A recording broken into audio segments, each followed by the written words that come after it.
नाश्ता करने गए हुए थे और दरवाजे बंद थे, तो इस वजह से भी कुछ ताख़ीर हुई है।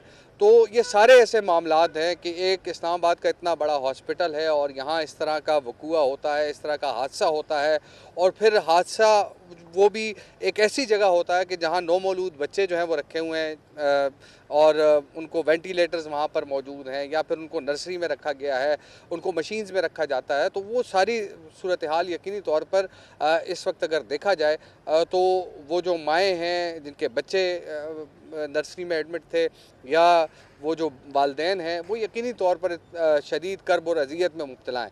तो ज़ाहिर है अब वज़ीर-ए-आज़म का डिसीजन है कि उन्होंने सेक्रेटरी हेल्थ को अब उनके ओहदे से हटा दिया है, लेकिन जो इस वक्त पिम्स की सूरत हाल हम देख रहे हैं कि वो भी तो उस अंदाज से इस हस्पताल को उतना जो है ना तो अपग्रेड किया गया है और ना यहाँ पे हमें कोई ऐसा इंतज़ाम नज़र आता है। अब यहाँ पे आप देखें कि क्योंकि इस्लामाबाद का बड़ा हॉस्पिटल है, बर्डन भी इस पे ज़्यादा है, लेकिन उस हिसाब से यहाँ पर फैसिलिटीज़ हमें नज़र नहीं आती। सूबाई मामलात हों या दीगर हस्पतालों की अगर हम बात करते हैं तो वहाँ हमें वहाँ हम तनकीद करते हैं, लेकिन यहाँ जो कि वफाकी दारुल हुकूमत का इतना बड़ा हस्पताल है और यहाँ सहूलियात का भी फुकदान है एक जानिब, और दूसरी जानिब जो है वो इस तरह का जब हादसा होता है, वाक़या होता है, तो उसके लिए कोई मेजर्स जो है वो नहीं लिए जाते। तो ये बड़ी इम्पॉर्टेंट बात है कि अगर इस तरह का वाक़या हो भी जाता है तो उसके लिए सरे दस्त क्या क्विक रिस्पांस होना चाहिए। तो वो क्विक रिस्पांस हमें यहाँ पे उस तरह नज़र नहीं आया।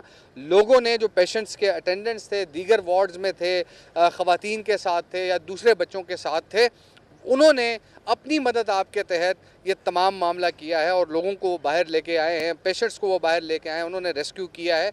और उस वक्त तक जो है जो अस्पताल का अमला भी मौजूद था, जाहिर है अस्पताल का अमला भी उन कामों में लगा था, लेकिन जो नर्सिंग स्टाफ है वो तो ये काम नहीं कर सकता।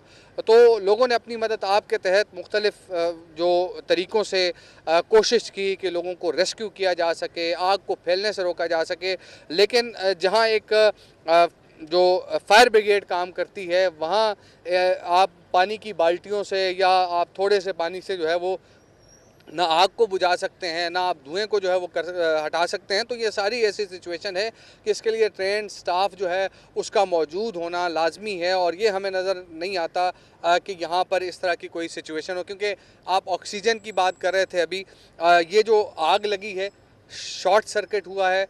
अब शॉर्ट सर्किट हुआ है तो शॉर्ट सर्किट में हॉस्पिटल के अंदर और इस तरह के जो हॉस्पिटल और ख़ास तौर पर चिल्ड्रन नर्सरी एक सेंसिटिव एरिया है, वहाँ पर आपकी वायरिंग अगर बाहर है तो ज़ाहिर है फिर तो शॉर्ट सर्किट से आग लगनी है। तो आपने अपनी वायरिंग का क्या सिस्टम किया हुआ है, जो इलेक्ट्रिसिटी वायरिंग है उसको आपने किस तरह रखा हुआ है, ये सवाल बड़ा इम्पॉर्टेंट है। तो इस वजह से अब ज़ाहिर है ये एक हादसा हो चुका है, और क्योंकि हम हादसों के बाद जो है वो कार्रवाइयाँ करते हैं, हादसों से हम सबक कभी सीखते हैं और कभी नहीं सीखते, लेकिन अब हमें ये सबक सीखना होगा कि हमें अपनी जो इलेक्ट्रिसिटी का निज़ाम है उसको भी दुरुस्त करना होगा, उसकी बाकायदा तौर पे ओवरहालिंग करनी होगी, उसको भी अपडेट करना होगा, और दीगर जो निज़ाम है हॉस्पिटल का उसको भी हमें देखना होगा। जी बिल्कुल, इस वाक़े का वज़ीर-ए-आज़म ने नोटिस लिया। उन्होंने वफाकी वज़ीर सेहत को कराची से फ़ौरी तौर पर इस्लामाबाद पहुँचने की हिदायत दी, और हमारी इतलात के मुताबिक कुछ देर बाद वफाकी वज़ीर सेहत जो है मुस्तफ़ा कमाल, वो अभी यहाँ पर पिम्स अस्पताल का दौरा करेंगे, वो वक़ूअ देखेंगे, वहाँ पर ब्रीफिंग दी जाएगी वफाकी वज़ीर सेहत को, और मुकम्मल तफ़सीलात से आगाह किया जाएगा। कि जबकि एक इंतज़ामी कमेटी भी तश्कील दी गई है, जो इंतज़ामी कमेटी है उसको 24 घंटे के अंदर अंदर अपना काम मुकम्मल करने की हिदायत दी गई है। दूसरी तरफ वज़ीर-ए-आज़म ने नोटिस लेते हुए साबिक़ सेक्रेटरी शाहिद खान की ज़ेर सदारत एक और इंक्वायरी कमेटी तश्कील दे दी है, जो भी तहकीकात करेगी। सेक्रेटरी सेहत को मुअत्तल कर दिया गया है, और बाकी जो अच्छा, ठीक है मलिक सईद अमान, आप भी हमारे साथ ही रहिएगा और उमर से कहिएगा वो भी आपके साथ रहें। जब से थोड़ी देर पहले हमने अपने नाजरीन को शेयर की थी रिपोर्ट, मैं अपने प्रोडक्शन टीम से भी कहूँगी कि वो फायर इंसिडेंट रिपोर्ट ज़रा दिखाएं। उसमें जो सबसे आखिरी वाली ऑब्जर्वेशन का सेक्शन है उसमें बड़ा वाज़े तौर पर जो कहा गया है उसके मुताबिक आग और जानी तहफ़्फ़ुज़ के इंतज़ामात नाकाफ़ी थे, मतलूबा हिफाजती मयारात के मुताबिक भी नहीं थे। हंगामी अखराज बचाव के रास्ते बाहर से मुस्तकिल तौर पर बंद थे या रुकावट का शिकार थे। यानी ये ऑब्जर्वेशन बता रही है कि जो हंगामी अखराज था मुस्तकिल तौर पे बंद था। ये कहना दुरुस्त नहीं होगा कि कुछ वक्त के लिए बंद किया गया था। मुस्तकिल तौर पे बंद होने का मतलब होता है कि वो काफ़ी अरसे से बंद थे। वो क्यों बंद थे, ये बहुत बड़ा सवाल है। इंतजामात नाकाफ़ी थे, क्यों नाकाफ़ी थे, ये बहुत बड़ा सवाल है। फिर अस्पताल की सिक्योरिटी अमले ने फायर रेस्क्यू अमले की इब्तदाई कार्रवाई में रुकावट पैदा की, ये भी ऑब्जर्वेशन की फाइंडिंग में दिया गया है। सो ये रुकावट क्यों पैदा की, किसने पैदा की, वो अमला कौन था, उनके नाम, उनके डेजिग्नेशंस और रुकावट पैदा की जा रही थी तो उसकी वजह क्या थी, ऐसा क्या था जिसमें रुकावट पैदा की गई और उनको अंदर नहीं आने दिया गया। सो ये वो सारे इस वक्त फाइंडिंग सामने आ रही हैं जो कि हम देख रहे हैं। जो फायर इंसिडेंट डिपार्टमेंट है वो डाल रहा है सारा मामला, सारा मलबा हॉस्पिटल की इंतज़ामिया के ऊपर। और एक और पॉइंट उठाया गया कि जो जाए वकुआ थी वहाँ पर हुजूम को मुनासिब तरीके से मुनज़्ज़म करने के इंतज़ामात भी नाकाफ़ी थे। ये वो हॉस्पिटल है जहाँ पर government of Pakistan bar bar claim करती रही कि किस तरीके से हुजूम को यहाँ पर मुनज़्ज़म तरीके से कंट्रोल करने के हमारे पास इंतज़ामात हैं। लेकिन आज के इस इंसिडेंट ने यह भी वाज़ेह कर दिया। Malik Saeed Awan, over to you. जी बिल्कुल, आपने बिल्कुल ठीक कहा। यहाँ पे हम भी क्योंकि वफाकी दारुल हुकूमत इस्लामाबाद का सबसे बड़ा अस्पताल है पिम्स अस्पताल हमारा, यहाँ पे आनन फानन कभी कभी आना जाना होता है, कभी किसी मरीज़ की आदत के लिए, कभी ख़ुद को चेक करवाने के लिए। तो ये बात बिल्कुल हमने भी देखी थी कि जो एमरजेंसी एग्जिस्ट के जितने दरवाजे हैं उन पर संगली लगा के ताला लगाया गया था। और हमेशा यही होता, हम भी हैरत का इज़हार करते थे कि ये क्या है। इस हवाले से इंतज़ामिया से पूछा गया तो वो जी मिस यूज़ होता है, ये होता है। लेकिन इस पहलू को नज़रअंदाज किया गया कि अगर कभी कोई एमरजेंसी होती है तो उस सूरत में क्या किया जाएगा। इसके अलावा जहाँ पर आप देखें अक्सर जो आग बुझाने के इक्विपमेंट है वो हर जगह पे मौजूद होते हैं।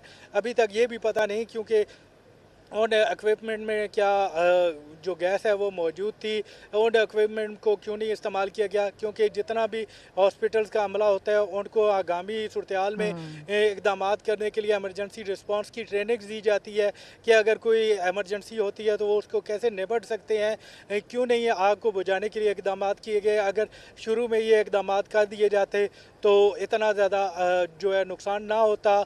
और इसके अलावा अगर शॉर्ट सर्किट हुआ है तो अगर वहाँ पे अमला मौजूद होता तो फौरी तौर पर वहाँ पे इकदाम किए जा सकते थे। क्यों सिर्फ एक बच्चा जो है वो बचाया जा सका, 14 बच्चे जो है वो झुलस गए, जबकि 2 डॉक्टर, 4 नर्सें और दीगर जो अमला वहाँ पे मौजूद था वो क्या कर रहा है। बहुत सारे अबाम पैदा होते हैं। उमर याद हमारे साथ मौजूद है, ये बताइएगा कि अभी जो रिपोर्ट आई है उसके मुताबिक यही बताया जा रहा है कि जो एमरजेंसी एग्जिस्ट थे उनको भी ताला लगा के बंद किया गया था। तो आप क्या कहेंगे? जी, यही सवाल executive director PIMS Rana Imran Sikandar से किया गया। तो राना इमरान सिकंदर ने जो है ये बात की कि क्योंकि यहाँ से बच्चों के लापता होने का खदशा होता है, बच्चों को चोरी करने का खदशा होता है, ये सारी सिचुएशन होती है जिसकी वजह से ये जो दरवाज़े हैं उनको बंद किया जाता है और जो नकलो हमल है वो रिस्ट्रिक्ट की जाती है। और अब जाहिर है, लेकिन एक सवाल जो उनसे बार बार पूछा जा रहा था, सहाफ़ी ये सवाल कर रहे थे कि आखिर ठीक है ये दरवाज़े बंद थे लेकिन जो मेन दरवाज़ा है यानी मेन जो चिल्ड्रन इमरजेंसी की या चिल्ड्रन वार्ड की एंट्री है वो क्यों बंद था, ये सवाल उनसे बार बार किया गया। और ये भी पूछा गया कि जो पिम्स का मेन गेट है इमरजेंसी का उसको क्यों बंद किया गया और 10 से 15 मिनट वहाँ पर क्यों गाड़ियाँ खड़ी रहीं, वहाँ क्यों ताख़ीर हुई। तो ये सवाल उनसे बार बार पूछा गया। अब जाहिर है वो यही इसका जवाब दे रहे थे कि कमेटी जो है वो बनाई गई है और अब कमेटी जो है वो इसको प्रोब करेगी कि क्या मामला है और क्या किसकी कहाँ नेग्लिजेंस है, ये कमेटी देखेगी। लेकिन क्या सवाल यही है कि हादसा हुआ है, कमेटी देखेगी और कमेटी फिर जिम्मेदारों का तयन कैसे करेगी।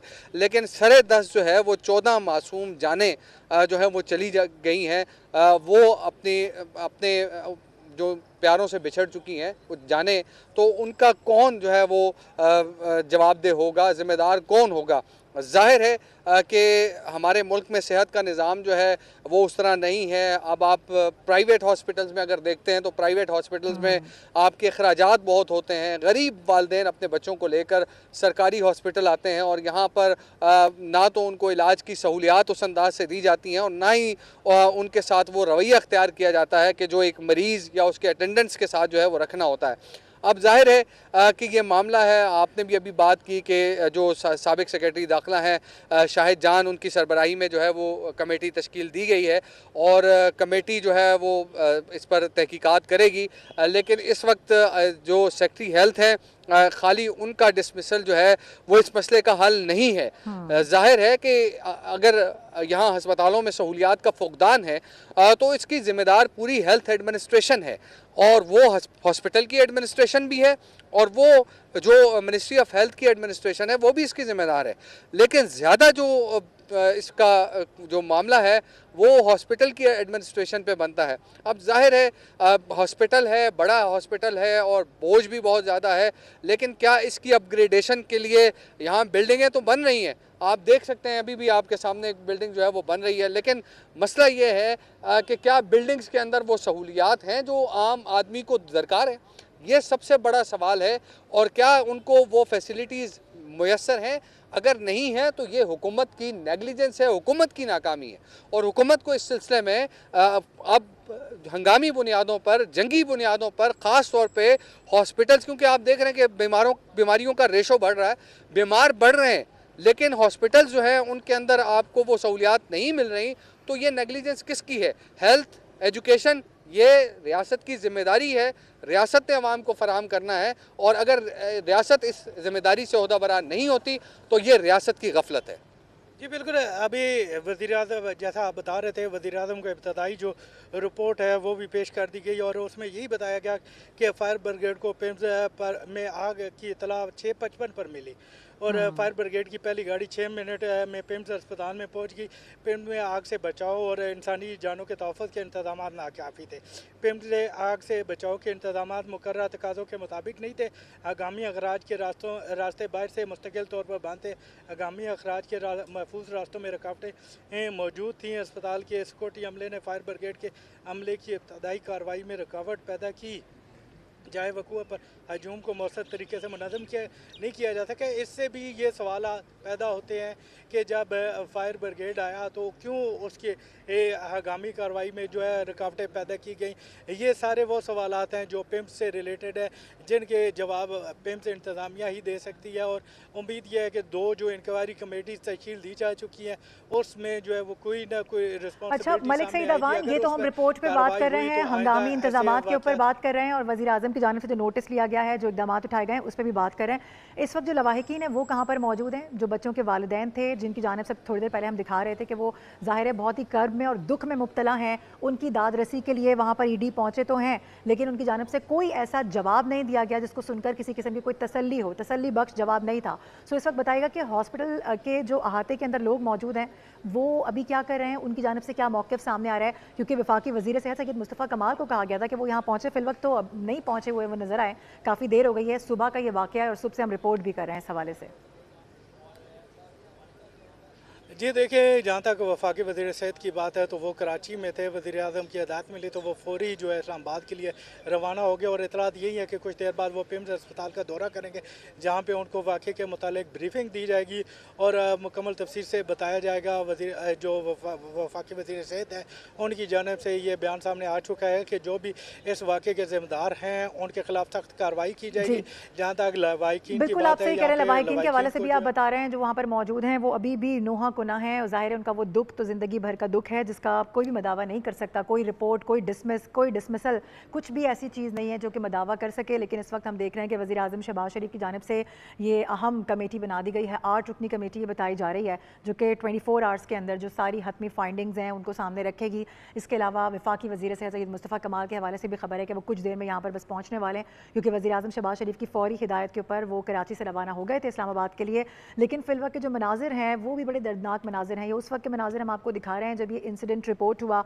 इनिशियली जो हमारे पास आता गया अपने नाज़रीन तक हम पहुँचाते गए, जो इतलात हमें मिलती गई हम यहाँ से बैठ के रिपोर्ट करते रहे। ऑन ग्राउंड फील्ड पर हमारे रिपोर्टर्स मौजूद हैं, उन्होंने क्या देखा, जिन लोगों से उन्होंने बातें की हैं, जिन ख़वातीन से बात की है, जिनके बच्चे अब उनके साथ नहीं रहे, उनकी क्या गुफ्तगू थी, वो किस कर्ब में मुब्तला हैं, उनके क्या जो शिकवे थे वो हमने अपने नाज़रीन तक पहुँचाए। न सिर्फ शिकवे बल्कि तहफ़्फ़ुज़ात का इज़हार भी उनकी जानिब से किया जा रहा है। एक यानी शाहिद मज़ीद